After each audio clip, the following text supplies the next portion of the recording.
आज हम बात करेंगे क्लास 11th फिजिक्स के चैप्टर 9 के लेक्चर नंबर 4 की।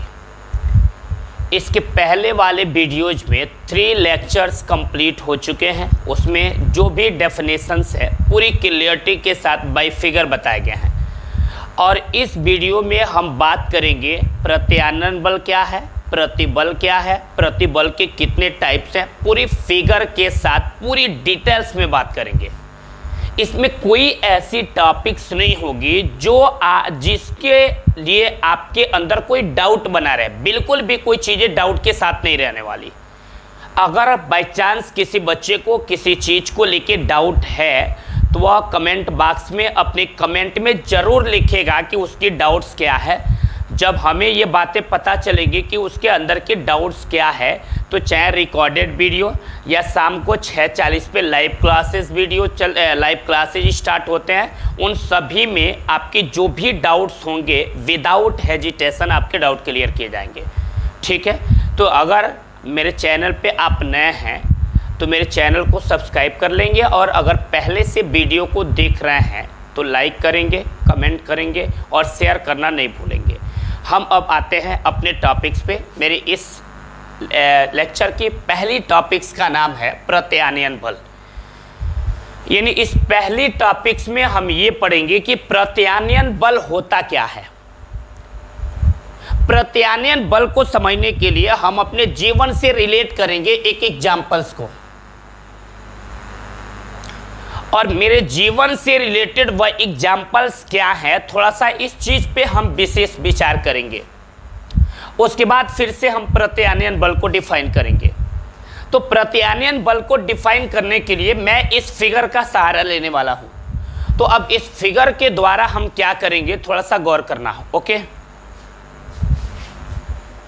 चलो अब देखो इस फिगर के थ्रू कैसे हम प्रत्यानयन बल को समझेंगे। जैसे आप ये इमेजिन करो, हमारे पास एक रबर वायर है। मेरे क्वेश्चन को सुनोगे, मैं जो क्वेश्चन आपके सामने प्रस्तुत कर रहा हूं। हमने कहा कि मेरे पास एक ये वायर है, एक ये रबर है, पतली सी रबर है। मैं कह रहा हूं कि इस रबर के एक सिरे से मैं एक छोटी सी, जिसमें कुछ भार हो, या मैंने 200 ग्राम या 50 ग्राम का एक बाट यहाँ पे बांध के लटकाया। तो हम क्या देखते हैं, जैसे ही हम यहाँ पे एक बाट लटकाते हैं तो बाट लटकाते ही रबर की लंबाई धीरे धीरे बढ़ती है और कुछ लंबी बढ़ने के बाद रुक जाती है।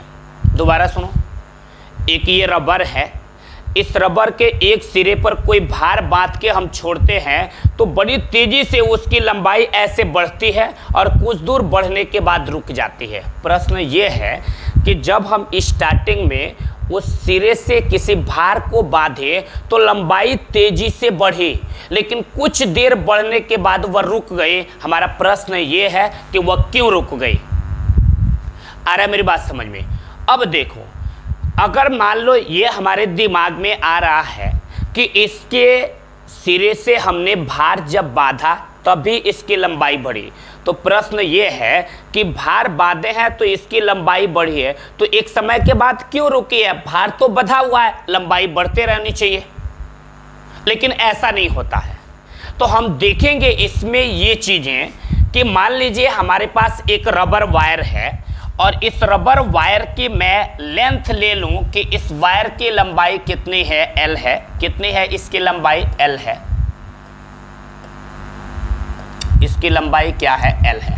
ऐसे, और हमने देखा कि जैसे ही इससे कोई भार बांध के हम लटकाते हैं, सॉरी,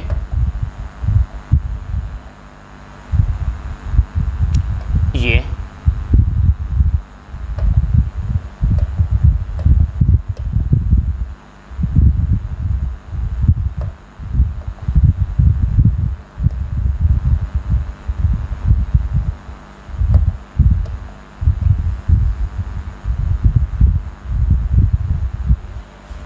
ठीक है, हमने देखा कि जैसे ही इसके इस सिरे से हम यहाँ पे कोई भार बांध करके ऐसे लटका रहे हैं इस तरह से नीचे, तो हमने देखा कि स्टार्टिंग में जैसे ही हमने ये भार लटकाया, देखा कि बड़ी तेजी से इस रबर की लंबाई बढ़ती हुई यहाँ तक आई।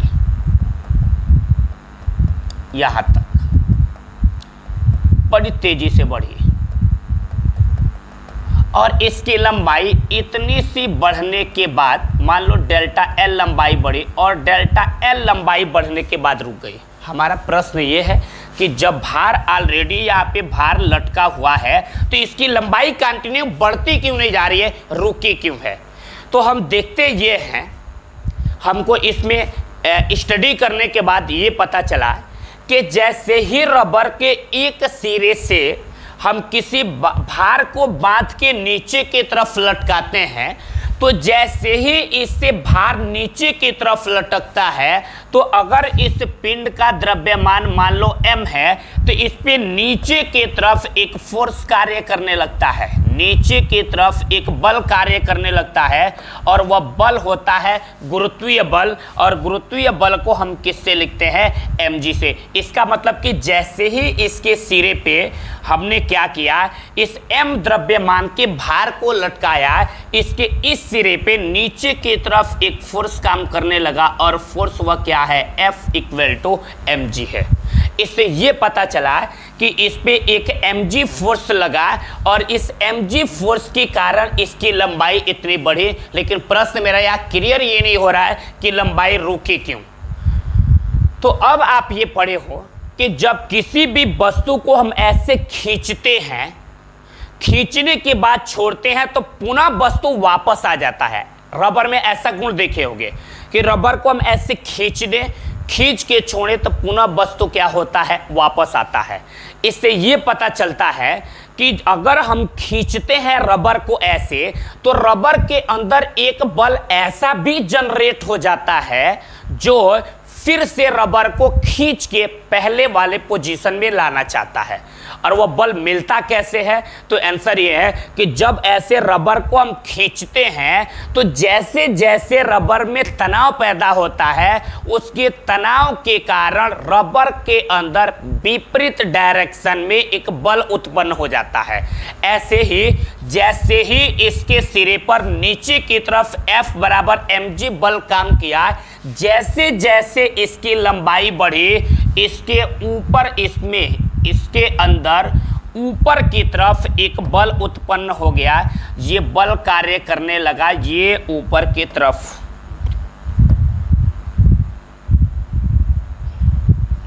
ये इसमें ऊपर की तरफ एक ये फोर्स कार्य करने लगा।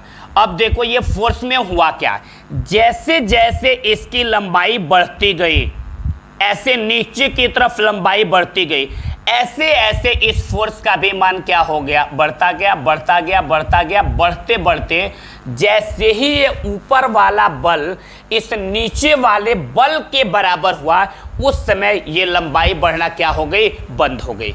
आ रहा है मेरी बात समझ में? नहीं तो इस पे दो प्रश्न उठ रहा था कि अगर नीचे की तरफ अगर कोई बल कार्य किया F बराबर mg, तो mg बल कार्य करने से इसकी लंबाई बढ़ी, उसके बाद रुक गई। तो इस पे दो केस बनते।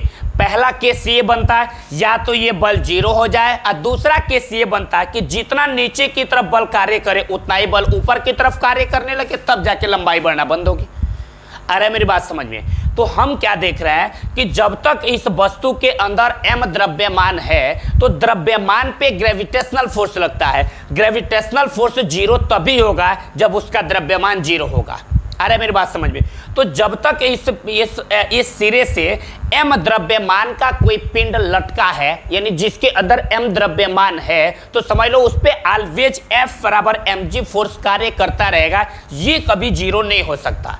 तो दूसरी सिचुएशन ये मिलती कि इस पे जितना नीचे की तरफ बल कार्य करा है उतना ही ऊपर की तरफ बल कार्य करता। तो वही कंडीशन मिला है भाई कि जैसे ही हमने m द्रव्यमान के पिंड को इस सिरे से बांध के लटकाया है, इसकी लंबाई बढ़ने लगी है। तो इसकी लंबाई बढ़ने का मतलब ये हुआ है कि इसमें तनाव पैदा होने लगा है। तो तनाव के कारण इसके विपरीत दिशा में एक बल कार्य करने लगा है, जिसका नाम क्या होता है, तनाव बल। और चूंकि ये अंदर की तरफ बल कार्य करता है और उल्टी दिशा में कार्य करता है, इसलिए इसको हम कहते हैं आंतरिक प्रतिक्रिया बल। पहला नंबर, ये अंदर की तरफ बल कार्य करता है तो इसका नाम आंतरिक है। और इस F बराबर mg के विपरीत दिशा में कार्य करता है, तो विपरीत के लिए आता है प्रतिक्रिया।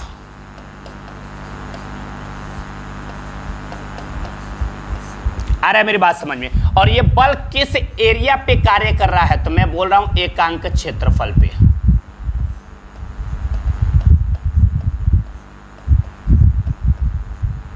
किसके एकांक क्षेत्रफल पे? तो ये वस्तु के। तो क्या बोलेंगे?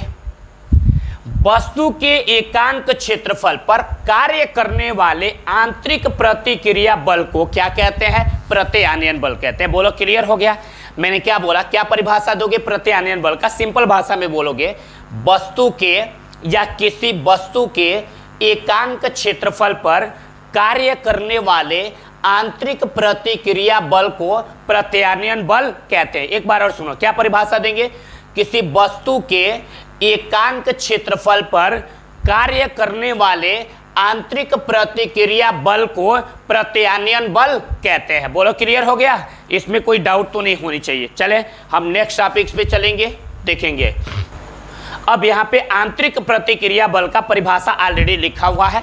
यहाँ पे है, किसी वस्तु के एकांक क्षेत्रफल पर कार्य करने वाले आंतरिक प्रतिक्रिया बल को प्रत्यानयन बल कहते हैं। वैसे मैं फिगर पे ही सारा परिभाषा याद करा देता हूँ, फिर भी अगर आपको लिखने में थोड़ी बहुत असुविधा है तो ये भी ऑलरेडी लिखा हुआ है, आपको सिर्फ स्क्रीनशॉट करके शेयर कर लेने हैं।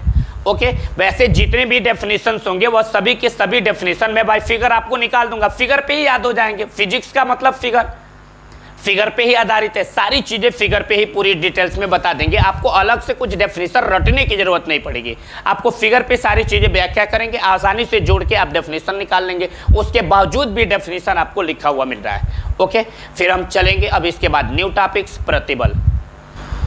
अब देखेंगे आंतरिक प्रतिक्रिया बल और प्रतिबल में डिफरेंट नहीं है, एकदम आसान भाषा में। देखो प्रतिबल को कैसे डिफाइन करोगे, जैसे पीछे पढ़े हो सिमिलर।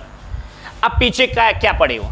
आपने ये पढ़ा है कि ये एक वस्तु है, इसका क्षेत्रफल एकांक है। नहीं दिख रहा है? बंद किया हो? ठीक है, ये एक वस्तु है और इस वस्तु का क्षेत्रफल एकांक है।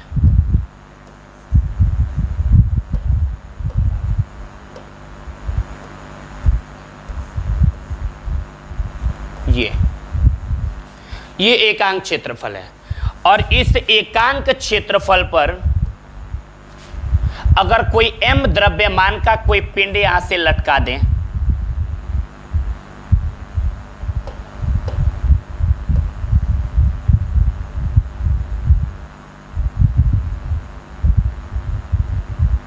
ये इसके द्रव्यमान में m ले लेता हूं, तो मैंने देख रहा था कि इस पर नीचे की तरफ एक फोर्स भी काम करना स्टार्ट कर दे रहा था। नीचे की तरफ एक फोर्स काम कर रहा था, उस फोर्स का नाम था F = mg। ये और इस mg फोर्स के कारण इसकी लंबाई स्टार्टिंग में ऐसे बढ़ भी रही थी,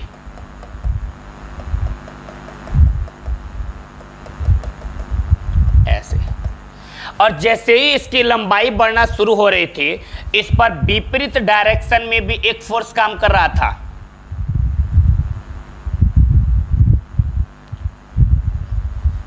इस पर ये इस दिशा में जैसे जैसे लंबाई बढ़ रही थी वैसे वैसे इस ऊपर वाले फोर्स का मान बढ़ रहा था।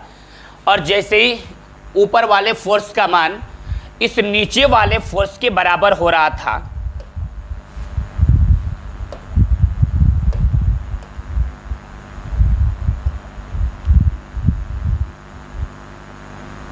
जैसे ही इस ऊपर वाले फोर्स का मान नीचे वाले फोर्स के बराबर हो रहा था,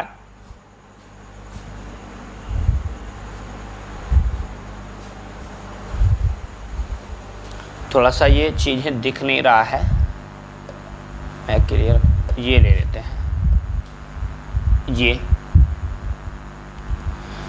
जैसे ही इस ऊपर वाले फोर्स का मान इस नीचे वाले फोर्स के बराबर हो रहा था, इसकी लंबाई बढ़ना बंद हो जा रही थी। तब इस फोर्स का नाम रखा गया था, इस बल का नाम आंतरिक प्रतिक्रिया बल यानी प्रत्यानयन बल।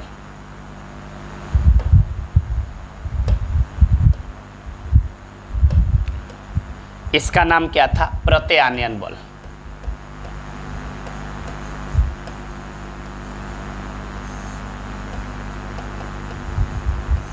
और ये किस पे काम कर रहा था?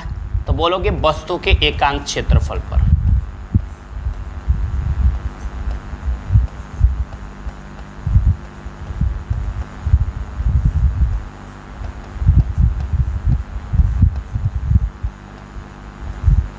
यानी वस्तु के एकांक क्षेत्रफल पर कार्य करने वाला ये प्रत्यानयन बल था।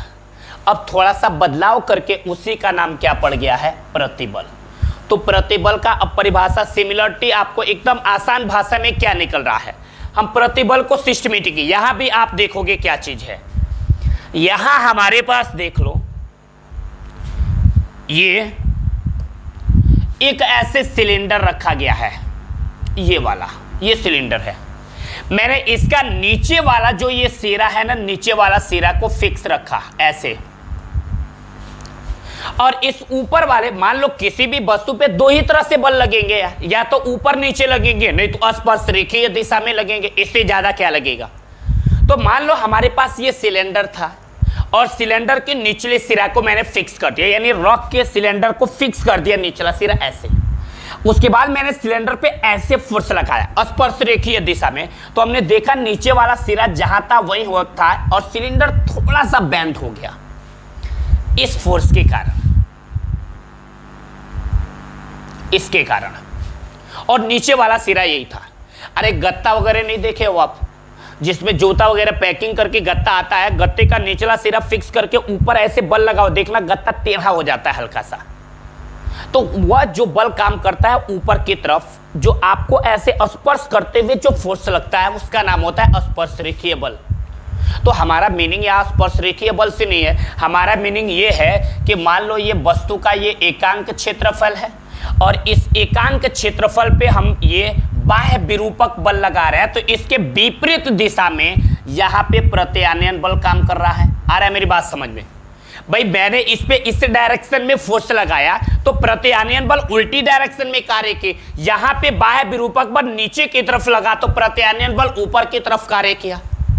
तो ऐसे ही यहां पे बाह्य विरूपक बल ऐसे लग रहा है तो प्रत्यानयन बल ऐसे काम कर रहा है।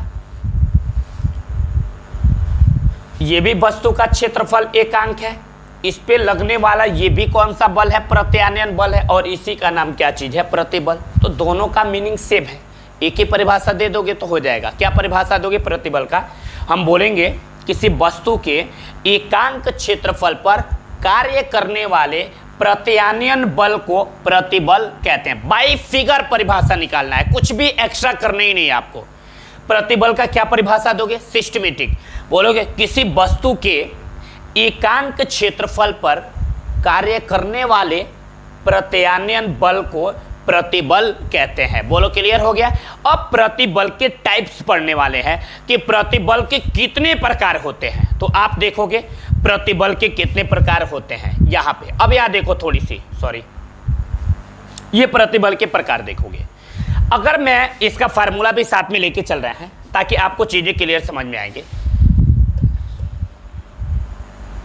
प्रतिबल का परिभाषा निकल गया, इसके फार्मूले के लिए क्या आप रूल अपनाओगे? बोले कि अगर इस वस्तु का क्षेत्रफल कितना हो? एक। अगर इस वस्तु का एकांक क्षेत्रफल कितना हो? ए। और इस एकांक क्षेत्रफल पर कार्य करने वाला ये ऊपर वाला प्रत्यानयन बल कितना हो? एफ। तो मैं पूछूं कि इस वस्तु का प्रतिबल कितना होगा? प्रतिबल। तो आप आराम से यहां से फार्मूला निकाल लोगे, प्रत्यानयन बल बट्टे प्रत्यानयन बल बट्टे एकांक क्षेत्रफल, ये फार्मूला होंगे।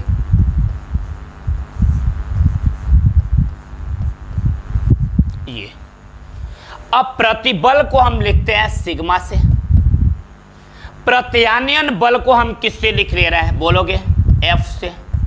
प्रत्यानयन बल की इंग्लिश होती है रीस्टोरिंग फोर्स, इसलिए प्रत्यानयन बल को हम किससे लिख ले रहे हैं? एफ आर से।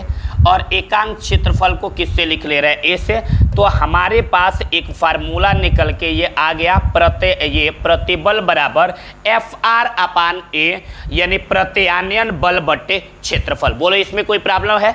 अब क्या पहले प्रतिबल का क्या परिभाषा बोलोगे? सिस्टमेटिक बोलोगे।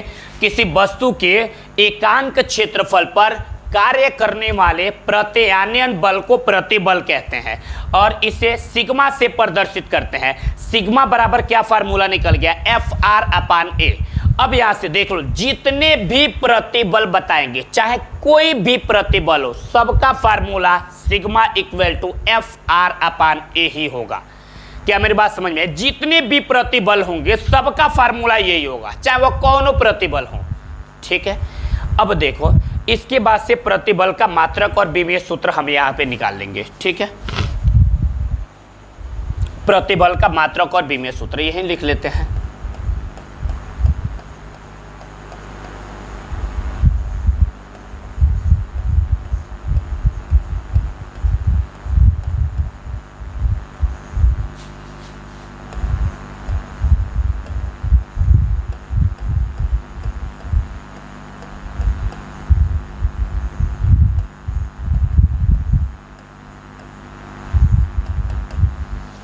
यानी प्रतिबल का मात्रक और विमीय सूत्र कैसे निकालोगे, ये गौर करो जरा। अभी आप फार्मूला पढ़े हो, ये सिग्मा इक्वल टू Fr/, क्या पढ़े हो? A, ये पढ़े हो। मात्रक निकाल लो, ऐसे सिग्मा का मात्रक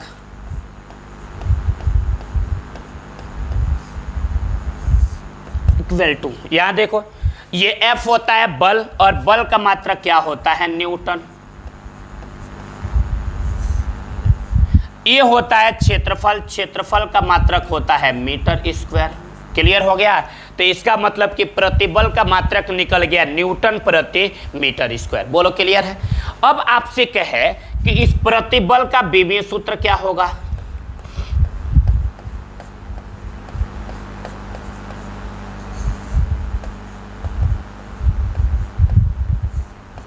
प्रतिबल का विमीय सूत्र क्या होगा? तो आप इसका विमीय सूत्र कैसे निकालोगे, ये देख लो। ऊपर F होता है बल और बल का विमीय सूत्र हम पढ़ चुके हैं mLT पे -2। ये होता है क्षेत्रफल और क्षेत्रफल का विमीय सूत्र पढ़ चुके हैं L पे 2। अब आप देख सकते हो यहाँ एक L से ये एक L मर जाएगा, लेकिन नीचे एक L बचेगा, तो यहाँ m है तो आप सिस्टमेटिक लिख लोगे m, और यहाँ l पे एक घात नीचे प्लस में है, ऊपर भेज दोगे तो किस में हो जाएगा? माइनस में, और t पे पहले से क्या मौजूद है? -2। इसका मतलब ये हुआ कि प्रतिबल का फार्मूला होता है Fr/A, प्रतिबल का मात्रक होता है न्यूटन प्रति मीटर स्क्वायर, प्रतिबल का विमीय सूत्र होता है mL पे -1 और t पे -2। क्लियर हो गया? अब हम पढ़ेंगे प्रतिबल के कितने टाइप्स हैं, इन टाइप्स के बारे में यहां देखेंगे कि प्रतिबल कितने प्रकार के होते हैं। तो आप देखोगे प्रतिबल मुख्य रूप से दो प्रकार का होगा, एक अभिलंब प्रतिबल और दूसरा होता है स्पर्श रेखीय प्रतिबल या अपरूपण प्रतिबल। अब इसमें देखो अभिलंब प्रतिबल के भी दो टाइप्स होते हैं, एक होता है अनुदैर्ध्य प्रतिबल और दूसरा होता है आयतन प्रतिबल या जलीय प्रतिबल। अब यहाँ देखो अनुदैर्ध्य प्रतिबल के भी देयर आर दो टाइप्स होते हैं। पहला क्या होता है? तनन प्रतिबल और दूसरा क्या होता है? संपीड़न प्रतिबल। इतने प्रतिबल के टाइप्स हमारे पास हैं। अब कहोगे इसमें जितने भी प्रतिबल आपको दिख रहे हैं इन सभी प्रतिबल का क्या फार्मूला होगा? तो आप फार्मूले के लिए निश्चिंत रहे, अलग अलग फार्मूला मत लिखना मेरे भाई। इसमें सभी प्रतिबल का एक ही फार्मूला है और वह क्या फार्मूला है? तो बस सिग्मा इक्वल टू Fr/, क्या रट्टा मार लेना है? ये वाला आपको रट्टा मार लेना है, ये वाला कभी ये भूलना नहीं है, रट्टा मार लेना है। बोलो क्लियर हो गया? जितने भी प्रतिबल हैं उन सभी प्रतिबलों का एक ही फार्मूला है, सिग्मा इक्वल टू Fr/A। अब ये नहीं कि अलग अलग इसका फार्मूला लिखना, टाइम तुम्हारे वेस्ट होंगे। फार्मूला सबके लिए सेम है, मात्रक सबका सेम है, विमीय सूत्र सबका सेम है, अलग अलग निकालने की जरूरत है नहीं, सब एक ही खानदान के हैं। ओके, इसको मैं क्लियर करूंगा, देखोगे आप।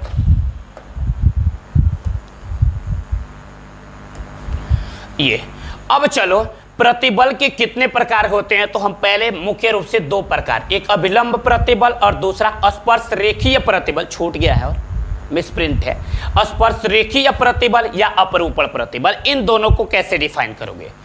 आप देख लो, यहां पे भी हमारे पास एक ये बबल है, आप बबल ले लो, कोई बूंद ले लो, कोई गेंद ले लो, आ रहा है मेरी बात समझ में, कोई रबर का एक गोला ले लो। तो मैं क्या किया हूं, मैं यहां पे एक रबर की एक गेंद यहां ली है, इसमें आप देखोगे ये रबर की एक गेंद, सॉरी यहां पे देखोगे रबर की यह एक गेंद है, इतना ऐसे,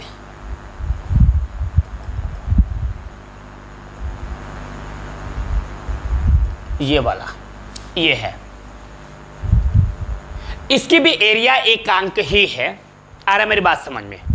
अब देखो इसमें करना क्या है, हम देख रहे हैं इस पर ऊपर की तरफ से फोर्स चारों तरफ से परपेंडिकुलर लंबवत ऐसे फोर्स दबाया हुआ है चारों तरफ से। तो होता क्या है, जब चारों तरफ से फोर्स इस पे काम करता है तो ये सिकुड़ के छोटा हो जाता है। क्या मेरी बात समझ में आया? सिकुड़ के कैसा होता है? छोटा। तो हम क्या देखेंगे कि इसमें भी वस्तु का, क्योंकि जब भी प्रतिबल आएगा एकांक क्षेत्रफल पे ही डन होगी बातें, तो इसका मतलब कि यहां पर भी जो वस्तु का क्षेत्रफल है वह एकांक है। ये आपके सामने ये वस्तु है और इसका भी क्षेत्रफल क्या है? एकांक है।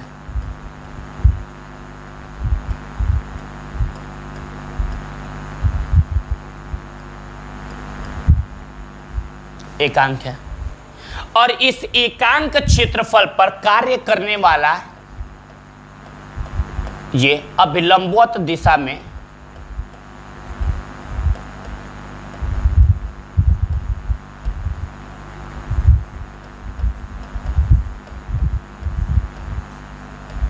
आप खुद ही इमेजिन करो, जब चारों तरफ से आप ऐसे फोर्स लगाओगे, ऐसे गेंद होता है, गेंद आप देखिए और रबर की गेंद फील करो, आप चारों तरफ से ऐसे फोर्स लगा के उसको दबाओगे तो छोड़ोगे तो क्या होगा? फिर से पहले जैसा हो जाएगा।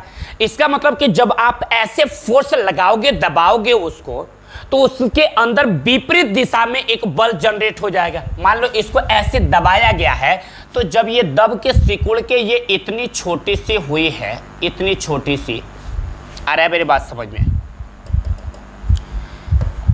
मान लो ये दब के एकदम इतनी छोटी सी हो गई है ऐसे, तो ये भी तो ऐसे विपरीत दिशा में कोई बल लगाना चाहती होगी, ऐसे ऐसे कि फिर से ये फैल के इतना बड़ा हो जाए। ये बोलो यार, ये भी तो चाहेगी। तो जो विपरीत दिशा में ये अपने अंदर बल जनरेट करेगी, इस विपरीत दिशा में लगने वाला बल का नाम पड़ेगा प्रत्यानयन बल। क्या नाम पड़ जाएगा? प्रत्यानयन बल।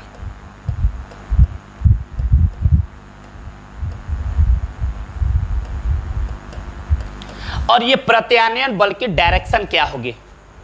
परपेंडिकुलर टू द सरफेस, यानी जो भी ये सरफेस है इसकी अभिलंबवत होगी, 90 डिग्री पे बाहर की तरफ होगी। क्या मेरी बात समझ में आया?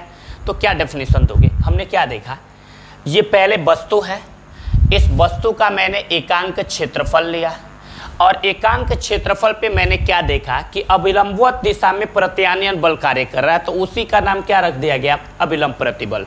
तो अभिलंब प्रतिबल का क्या परिभाषा देंगे? सिस्टमेटिक बोलेंगे किसी वस्तु के एकांक क्षेत्रफल पर अभिलंबवत दिशा में लगने वाले प्रत्यानयन बल को अभिलंब प्रतिबल कहते हैं। डन। क्या बोलोगे भाई? बोलो, या ऐसे बोलोगे, वह प्रतिबल जो किसी वस्तु के एकांक क्षेत्रफल पर अभिलंबवत दिशा में कार्य करता है उसे अभिलंब प्रतिबल कहते हैं। बोलो, क्लियर हो गया? क्या परिभाषा बोलोगे? बोले यार, ये भी परिभाषा दे सकते हो कि वह प्रतिबल जो किसी वस्तु के एकांक क्षेत्रफल पर अभिलंबवत दिशा में कार्य करता है उसे भी क्या बोलोगे? अभिलंब प्रतिबल। या दूसरा परिभाषा क्या दोगे? बोलोगे किसी वस्तु के एकांक क्षेत्रफल पर अभिलंबवत दिशा में कार्य करने वाले प्रत्यानयन बल को अभिलंब प्रतिबल कहते हैं। बोलो, क्लियर है? किसी वस्तु के एकांक क्षेत्रफल पर अभिलंबवत दिशा में कार्य करने वाले प्रत्यानयन बल को अभिलंब प्रतिबल कहते हैं। इसको भी वही अभिलंब प्रतिबल है। तो किससे प्रदर्शित करोगे, सिग्मा अभिलंब है तो यहाँ पे n लगा लोगे, मैटर यही रहेगा, एफ आर अपन ए रहेगा, तो कोई मतलब नहीं है, बस आपको रट्टा मार लेना है, sigma equal to F R upon A, सदा सत्य है, सबके लिए सत्य होगा, ये चीज है। डन। अब देखो इसके बाद आता है अब स्पर्श रेखीय प्रतिबल या अपरूपण प्रतिबल। ये भी आप देखे ही हो कि मैंने बोला था इसके पहले की, जस्ट इसके पहले वाले में थोड़ी सी बात हुई, उसमें मैंने बताया था कि इसका ये वाला आधार निश्चित होता है, ये निश्चित आधार है भाई, सर्टेन है, ये निश्चित आधार है, नहीं बदलने वाला। तो इस निश्चित आधार पे इस डायरेक्शन में एक फोर्स अप्लाई किया गया, जैसे जूता का गत्ता होता है, नीचे जमीन पे रखी, खाली ऊपर वाले पे ऐसे फोर्स लगाओ तो देखना नीचे वैसे ही रहेगा, ऊपर वाला थोड़ा टेढ़ा हो जाएगा, ठीक है। तो ऐसे फोर्स अप्लाई हुआ तो देखो इस पे इसकी डायरेक्शन ऐसे हो गई, ये ऐसे भाग रहा है, तो देखो इस पे रीस्टोरिंग फोर्स, प्रत्यानयन बल इस डायरेक्शन में कार्य कर रहा है। किस डायरेक्शन में? स्पर्श रेखीय दिशा में। इसका मतलब जो ये F है ये क्या है, पहले नंबर वस्तु के एकांक क्षेत्रफल पर स्पर्श रेखीय दिशा में कार्य करने वाला प्रत्यानयन बल है, ये वाला।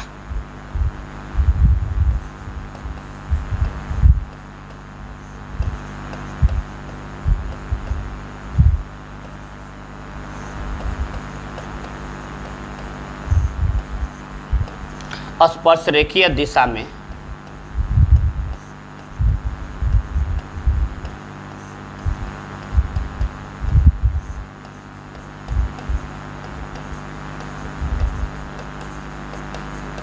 कार्य करने वाला प्रत्यानयन बल है।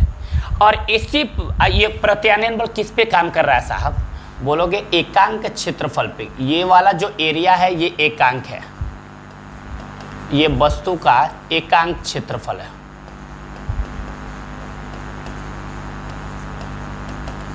तो क्या बोलोगे? किसी वस्तु के एकांक क्षेत्रफल पर स्पर्श रेखीय दिशा में कार्य करने वाले प्रत्यानयन बल को स्पर्श रेखीय प्रतिबल या अपरूपण प्रतिबल कहते हैं। डन हो गया होगा। आपसे कोई पूछे प्रतिबल कितने प्रकार के होते हैं तो बोलोगे प्रतिबल मुख्य रूप से दो प्रकार के होते हैं। पहला क्या बोलोगे? अभिलंब प्रतिबल। दूसरा क्या बोलोगे? स्पर्श रेखीय या अपरूपण प्रतिबल। अब प्रश्न ये है कि अभिलंब प्रतिबल किसे कहते हैं, तो क्या बोलेंगे? किसी वस्तु के एकांक क्षेत्रफल पर अभिलंबवत दिशा में कार्य करने वाले प्रत्यानयन बल को अभिलंब प्रतिबल कहते हैं।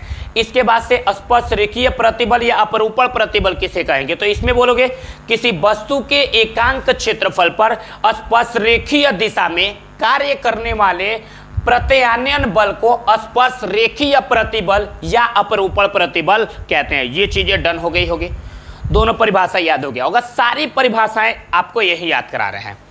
अब देखो इसके बाद से आता है अभिलंब प्रतिबल के प्रकार। तो अभिलंब प्रतिबल अब देखो दो प्रकार के होंगे, एक होगा अनुदैर्ध्य प्रतिबल और दूसरा क्या होगा? आयतन प्रतिबल या जलीय प्रतिबल। बोलो क्लियर है? अब देखोगे कि जो अनुदैर्ध्य प्रतिबल है, आप देखो अनुदैर्ध्य प्रतिबल, मान लो वस्तु ऐसा है, इस वस्तु की लंबाई L है।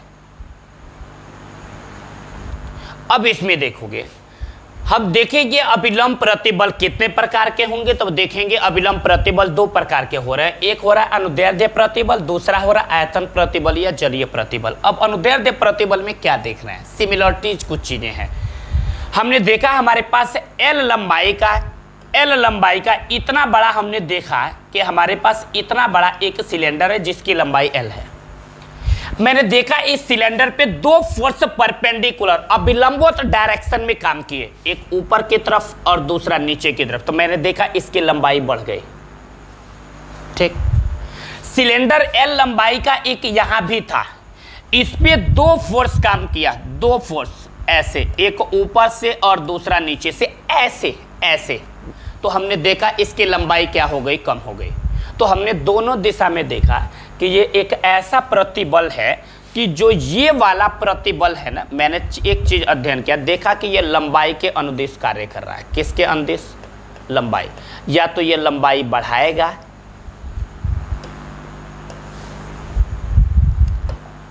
ये लंबाई के अनुदिश है, लंबाई के अनुदिश।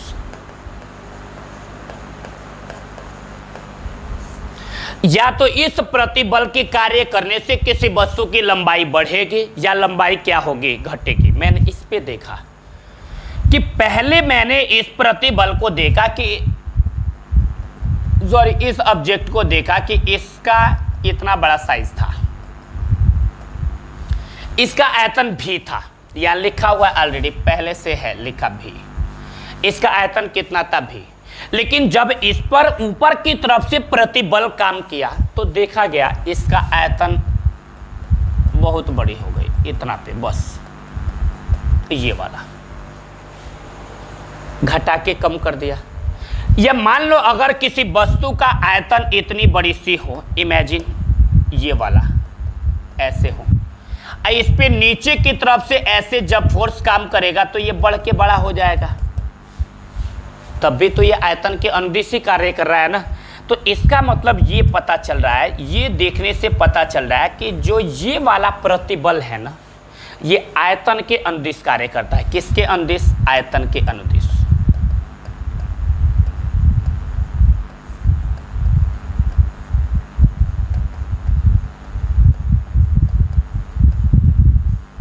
आयतन के अनुदिश।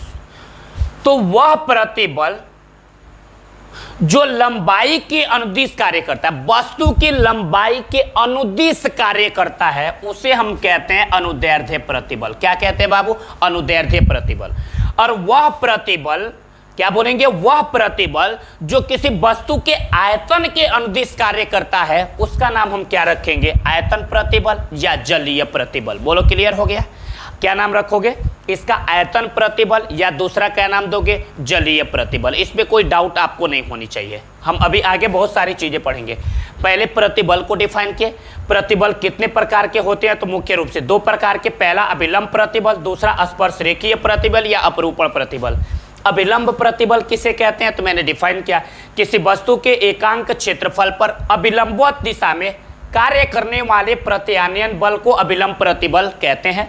उसके बाद स्पर्श रेखीय प्रतिबल या अपरूपण प्रतिबल किसे कहते हैं? तो इसमें मैंने आपको डिफाइन किया, किसी वस्तु के एकांक क्षेत्रफल पर स्पर्श रेखीय दिशा में कार्य करने वाले प्रत्यानयन बल को स्पर्श रेखीय प्रतिबल या अपरूपण प्रतिबल कहते हैं। डन। इसके बाद से आता है अभिलंब प्रतिबल के प्रकार। अभिलंब प्रतिबल मुख्य रूप से दो प्रकार के होंगे, पहला अनुदैर्ध्य प्रतिबल और दूसरा आयतन प्रतिबल या जलीय प्रतिबल। अब आपसे कोई कहे अनुदैर्ध्य प्रतिबल किसे कहेंगे, तो क्या बोलोगे? वह प्रतिबल जो वस्तु के लंबाई के अनुदिश कार्य करता है। कोई भी ऑब्जेक्ट, यानी हमारे पास जो ये दिया हुआ है ये सब वस्तु है, तो क्या बोलेंगे हम? वह प्रतिबल जो किसी वस्तु के लंबाई के अनुदिश कार्य करता है, हम उसे क्या कहते हैं? अनुदैर्ध्य प्रतिबल। और वह प्रतिबल जो किसी वस्तु के आयतन के अनुदिश कार्य करता है, उसे कहते हैं आयतन प्रतिबल या जलीय प्रतिबल। बोलो, डन हुआ? इसके बाद से अब देखो, अभी भी इसके दो खानदान और बचे हैं। ये अनुदैर्ध्य प्रतिबल के अब टाइप्स है। देयर आर टू टाइप्स अनुदैर्ध्य प्रतिबल के। लॉन्गिट्यूडिनल जो स्ट्रेस होगा उसके देयर आर टू टाइप्स, दो प्रकार है। पहला तनन प्रतिबल और दूसरा क्या होता है? संपीड़न प्रतिबल। तनन का मतलब खींचना, तनाव पैदा करना। तो जब किसी भी वस्तु में तनाव पैदा करते हैं तो क्या सिचुएशन होता है भाई? उसकी लंबाई बढ़ती है। क्या होती है? बढ़ती है। आप देख सकते हो, ये ऊपर वाला फिगर दिख रहा है ना। मान लो इसकी लंबाई L है, जब मैंने इस पे फोर्स लगाया, खिंचाव किया, तो इसकी लंबाई बढ़ के L प्लस डेल्टा L हो गई। डेल्टा L लंबाई बढ़ गई। इसका मतलब ये हुआ कि तनन प्रतिबल में कुछ ज्यादा काम नहीं होगा, इसकी लंबाई में वृद्धि होगी। तनन प्रतिबल के कार्य करने से क्या होगा? लंबाई में वृद्धि होगा। अब कहोगे कहाँ वृद्धि हो रहा है? तो आप ऊपर वाले फिगर में देख सकते हो कि इसकी लंबाई L है, और जैसे ही इस पे दोनों तरफ परपेंडिकुलर डायरेक्शन में फोर्स काम किया तो इसकी लंबाई बढ़ के L प्लस डेल्टा L हो गई, अर्थात इस पे प्रतिबल के कार्य करने से लंबाई बढ़ गई। और यहाँ पे देखो, इस वाले फिगर में इसकी पहले लंबाई L थी, और जब दोनों तरफ से प्रतिबल काम किया तो इसकी लंबाई घट के L माइनस डेल्टा L हो गई। डेल्टा L घट गई। आप देखो, अब ये इतना छोटा नहीं हो गया, देखो ये इतना छोटा हो गया ना, यानी इसकी लंबाई क्या हो गई, कम हो गई। तो संपीड़न प्रतिबल क्या करता है, इस प्रतिबल के कार्य करने से लंबाई में कमी आती है, लंबाई में कमी। बोलो क्लियर हो गया। तो आपको क्या परिभाषा दोगे इस बेस पे, त्वरण प्रतिबल और संपीड़न प्रतिबल का क्या परिभाषा बोलोगे, सिंपल बोलोगे, वह प्रतिबल, क्या बोलोगे आप, वह प्रतिबल जिसके कारण किसी वस्तु के लंबाई में वृद्धि होती है उसे त्वरण प्रतिबल कहते हैं। और संपीड़न प्रतिबल का क्या परिभाषा दोगे, वह प्रतिबल जिसके कारण किसी वस्तु के लंबाई में कमी होती है उसे क्या कहते हैं, संपीड़न प्रतिबल। अब मैं आपको सारी प्रतिबल बस इतना ही में याद कराने वाला हूं। कैसे याद होगा, उसके बाद बारी बारी सारी चीजों को आप डिफाइन करोगे, सारी चीजों का एक एक करके आप परिभाषा भी लिख दो कि सारी जितने भी ये प्रतिबल है इन सभी प्रतिबलों का परिभाषा इसमें है। अभी सारा चीजें लेके आएंगे। पहले प्रतिबल का क्या परिभाषा दोगे, तो अब पीछे वाले वीडियोस में यहाँ देखे भी होगे, यहाँ प्रतिबल के लिए, सॉरी प्रत्यानयन बल, तीसरा किधर चला गया, प्रतिबल। परिभाषा लिखे हो ना, किसी वस्तु के एकांक क्षेत्रफल पर कार्य करने वाले प्रत्यानयन बल को प्रतिबल कहते हैं और इसे सिग्मा से प्रदर्शित करते हैं और सिग्मा इक्वल टू फार्मूला होता है Fr/A। इसके बाद से आपने ये परिभाषा पढ़ा है प्रतिबल कितने प्रकार के होते हैं। तो हम देखें प्रतिबल पहले मुख्य रूप से दो प्रकार के हुए, पहला हुआ अभिलंब प्रतिबल, दूसरा हुआ स्पर्श रेखीय प्रतिबल या अपरूपण प्रतिबल। इसमें यह हुआ कि अभिलंब प्रतिबल क्या होता है, तो हमने ये पढ़ा है किसी वस्तु के एकांक क्षेत्रफल पर अभिलंबवत दिशा में कार्य करने वाले प्रत्यानयन बल को अभिलंब प्रतिबल कहते हैं। डन। उसके बाद से स्पर्श रेखीय प्रतिबल या अपरूपण प्रतिबल क्या होता है, तो ये मैंने बताया किसी वस्तु के एकांक क्षेत्रफल पर स्पर्श रेखीय दिशा में कार्य करने वाले प्रत्यानयन बल को स्पर्श रेखीय प्रतिबल या अपरूपण प्रतिबल कहते हैं। ठीक। इसके बाद अभिलंब प्रतिबल कितने प्रकार के होते हैं, तो हमने पढ़ा अभिलंब प्रतिबल मुख्य रूप से दो प्रकार के होते हैं, पहला अनुदैर्ध्य प्रतिबल, दूसरा आयतन प्रतिबल या जलीय प्रतिबल। अब अनुदैर्ध्य प्रतिबल और आयतन प्रतिबल, जलीय प्रतिबल क्या होता है, तो हमने देखा अनुदैर्ध्य प्रतिबल लंबाई के अंदिश कार्य करता है। इस प्रतिबल के कार्य करने से या तो लंबाई बढ़ेगी नहीं तो लंबाई क्या होगी, घटेगी। तो इसका मैंने परिभाषा निकाल दिया कि वह प्रतिबल जो किसी वस्तु के लंबाई के अनुदिश कार्य करता है उसे अनुदैर्ध्य प्रतिबल कहते हैं। और जो ये प्रतिबल होता है ये आयतन के अनुदिश कार्य करता है, इसके कार्य करने से या तो आयतन बढ़ेगा नहीं तो आयतन क्या होगा, घटेगा। आप गुब्बारे में आप फूंक मारोगे तो उसका आयतन क्या होगा, बढ़ेगा। और आप क्या करोगे, एक गेंद ले लोगे रबर के और पानी के अंदर दबाओगे तो पानी उस पर परपेंडिकुलर प्रतिबल लगाएगा तो उसकी आयतन कम होगा। क्लियर हो गया। तो यानी इस प्रतिबल के कार्य करने से वस्तु का आयतन बढ़ेगा या वस्तु का आयतन क्या होगा, घटेगा। तो इसका परिभाषा आयतन प्रतिबल या जलीय प्रतिबल का परिभाषा देना होगा तो क्या बोलेंगे, हम बोलेंगे वह प्रतिबल जो किसी वस्तु के आयतन के अंदिश कार्य करता है उसे आयतन प्रतिबल या जलीय प्रतिबल कहते हैं। इसके बाद से आता है अनुदैर्ध्य प्रतिबल के प्रकार। हमने देखा अनुदैर्ध्य प्रतिबल मुख्य रूप से दो प्रकार के होते हैं, पहला त्वरण प्रतिबल, दूसरा संपीड़न प्रतिबल। अब प्रश्न यह है कि त्वरण प्रतिबल क्या होता है, तो हम क्या परिभाषा बताएंगे, वह प्रतिबल जिसके कारण किसी वस्तु के लंबाई में वृद्धि होती है उसे त्वरण प्रतिबल कहते हैं। आपको ये फिगर दिख रहा है, इसका फिगर ये हो जाएगा। इसके बाद संपीड़न प्रतिबल होता है, तो इसका क्या परिभाषा दोगे, वह प्रतिबल जिसके कारण किसी वस्तु के लंबाई में कमी होती है उसे संपीड़न प्रतिबल कहते हैं और इसका फिगर ये हो जाएगा। बोलो क्लियर है। अब सारी चीजें आपको सामने सामने दिख रहा होगा, मैं लेके आ भी जा रहा हूं, यहाँ पे सारी चीजें आपको कंफर्म होंगी। डन। यहाँ आप देख सकते हो प्रत्यानयन बल का परिभाषा आपको यहाँ मिला हुआ है। क्या परिभाषा है, किसी वस्तु के एकांक क्षेत्रफल पर कार्य करने वाले आंतरिक प्रतिक्रिया बल को प्रत्यानयन बल कहते हैं। क्लियर हो गया। और प्रत्यानयन बल के लिए आपको ये फिगर है। दूसरा मैंने क्या बताया था, प्रतिबल, इसके लिए भी आपको फार्मूला मिला है, किसी वस्तु के एकांक क्षेत्रफल पर कार्य करने वाले प्रत्यानयन बल को प्रतिबल कहते हैं और प्रतिबल के लिए ये दो फिगर है, आपको फार्मूला बताया जा चुका है। इसके बाद से तीसरा देखेंगे, ये क्या है, तीसरा है यहाँ पे प्रतिबल कितने प्रकार के होते हैं, तो प्रतिबल मुख्य रूप से दो प्रकार के होते हैं, पहला अभिलंब प्रतिबल, दूसरा स्पर्श रेखीय प्रतिबल या अपरूपण प्रतिबल। इन दोनों का परिभाषा है। अभिलंब प्रतिबल का यहाँ परिभाषा है, किसी वस्तु के एकांक क्षेत्रफल पर अभिलंबवत दिशा में कार्य करने वाले प्रत्यानयन बल को अभिलंब प्रतिबल कहते हैं। यहाँ अभिलंब प्रतिबल का परिभाषा है। इसके बाद से यहाँ पे है स्पर्श रेखीय प्रतिबल या अपरूपण प्रतिबल का लिखा गया, किसी वस्तु के एकांक क्षेत्रफल पर स्पर्श रेखीय दिशा में कार्य करने वाले प्रत्यानयन बल को स्पर्श रेखीय प्रतिबल या अपरूपण प्रतिबल कहते हैं।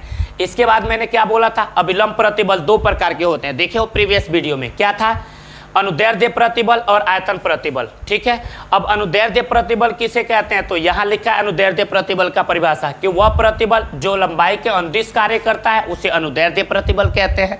इसके बाद से आता है क्या, आयतन प्रतिबल या जलीय प्रतिबल। तो यहाँ लिखा है कि किसी वस्तु के आयतन के अनुदिश कार्य करने वाले प्रतिबल को आयतन प्रतिबल कहते हैं या जलीय प्रतिबल कहते हैं। सारी चीजें इसमें है। इसके बाद अनुदैर्ध्य प्रतिबल कितने प्रकार के होते हैं, तो आप पढ़े हो, दो प्रकार के, तनन प्रतिबल और संपीड़न प्रतिबल।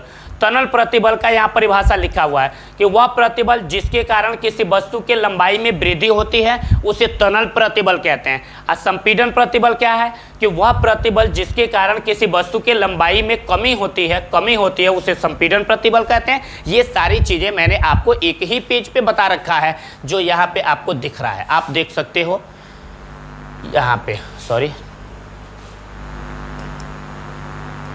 यहाँ पे सारी चीजें आपको मैं याद करा दिया हूँ, परिभाषा भी दे दिया हूँ। अब इसके बाद कल के टॉपिक्स में न्यू टॉपिक्स लेके हम उस पर बात करेंगे।